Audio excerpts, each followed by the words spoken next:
Johnson, the Labour Party left us off from the speech to the Cairn.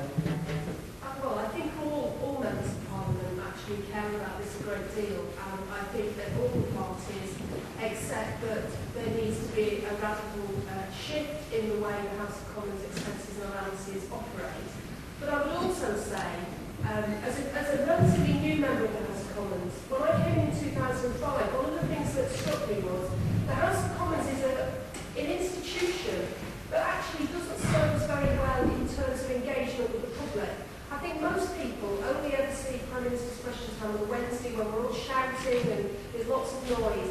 And that's a very small part of what happens in the Commons. And I think there's a real need for an overhaul about how we do politics in this country and about how we make what happens in the Westminster Village relevant and understandable to...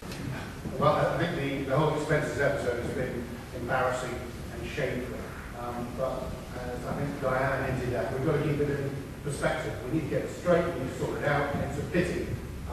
Gordon Brown, he is so lost in confidence and self-belief and competence at the moment that he forgot to put in the Queen's speech the legislation that would have taken the recommendations and put them into law. He basically had to do yet another one of his many U-turns. We need to get that sorted. We need a Prime Minister who can lead, and we need to get that clear. The main issue in terms of gaining respect of the public is to manage this country properly. We are on the verge of national bankruptcy because of the failures of this government. And we're worrying about somebody claiming £12.50 for a sandwich when they shouldn't have done. What we need to... Or £426 for Bedlam, which is my one capital purchase in 4 years, if people want to actually raise it as an issue. One purchase in 4 years, it's fantastic. No limiting immigration, as Gordon Brown is currently trying to do, enable more British workers to gain British jobs and roles. Well, this is a really complex issue. I mean, what I do believe is that appropriate levels of immigration, the history is that immigration has handled the wealth, the strength and the wealth of this country over recent years. There are many skills around, and you see, particularly in the southeast, we would not be here without immigrants. And you see the construction, building, and those sorts of areas. Grab scoring some points in the general election. Labour, it turns out, it seems that Labour deliberately set out to mislead the British people. They deliberately had looser controls of immigration than they told people they were doing. They did not bring in rules to stop immigration from the new entrant countries to the EU when they came in, that almost every other country in Europe did. And they told people that 13,000 or 14,000 people would come in from those new entrant countries. I think the official numbers, Diana, correct me if I'm wrong, were somewhere 500,000, 600,000. Some people unofficially think it was 1 million. So whatever it wasn't controlled, it wasn't honest. We do need a control system. I believe we need to set a quota. Of course, the quota will be slightly artificial. But we need to get the balance right between ensuring that we get the skill set we need into this country, as John rightly says, so that we can build homes, provide the services. Also, it's interesting to hear our MPs from Westminster talk about immigration. Nothing to do with it at all. Remit is over in Brussels, my remit. And we have this paradox where I think they should be running the country, and they think I should be running the country. We've long since given up control of our own immigration policy, and I think that's a great shame. The issue is, the first one is appropriate education. Not everyone can get 5-year starter seats. Some people are not academically gifted. But the only measure of success of schools is 5-year starter seats. Now, if there's a child in Grantham, Kingswood High School, in my ward, if they come out of school with 4-year starter seats GCSEs, but go on to do an apprenticeship, by the targets, that school will fail back sharp. The solution was politics, or will they be a legitimate competitor at all levels? Well, to be honest, David, I don't really know. Don't really know much about them.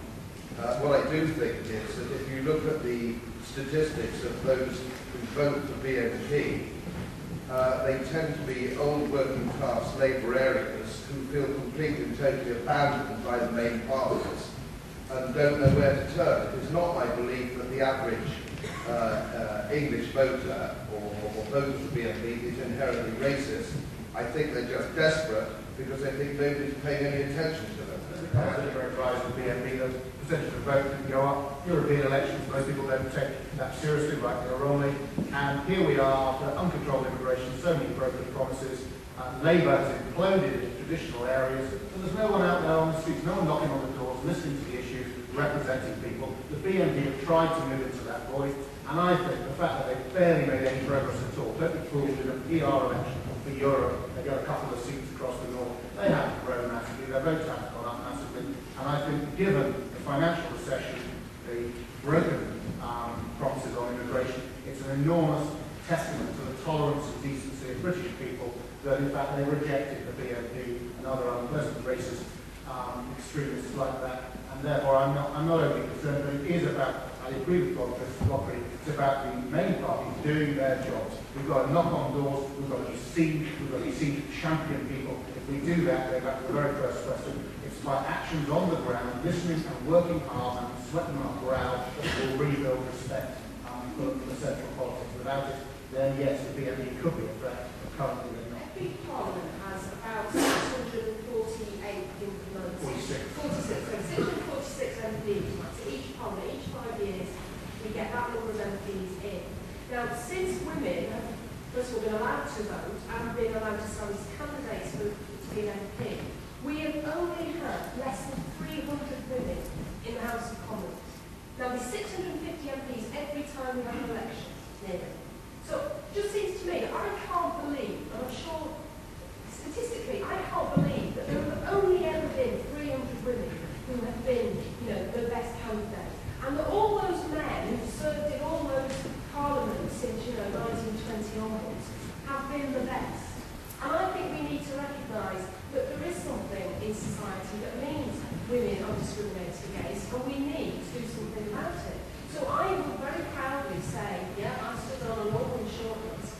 And actually, when I went round in the election in 2005, lots of people said to me, it's really good to see a woman. It's really good to have a woman's input. It's really good to have someone else's views other than white men who often dominate politics. I mean, particularly dominate politics.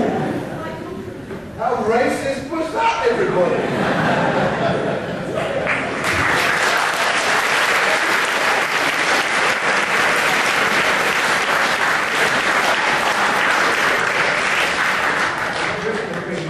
There are so many groups in society.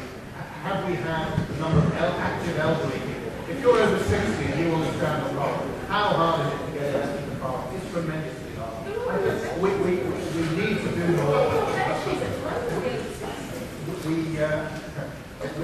don't get many people coming into politics after mature years. There are all sorts of groups who are represented, and I think we should certainly be trying to make sure there isn't discrimination of any sort. We should be promoting women through that. We should perhaps have special, if women have particular issues with perhaps whether a male macho style of some politics, then we need to have systems to help and support, nurture and mentor women to help them come to politics. What we can't then do as Democrats and people who are against discrimination is then rig the final result. And I think that's what the audience here today feels. We want a fair system, but yes, we should recognise the challenges in the system and support everyone, whether they're ethnic minority, elderly, disabled, or treat everyone the same, treat everyone fair.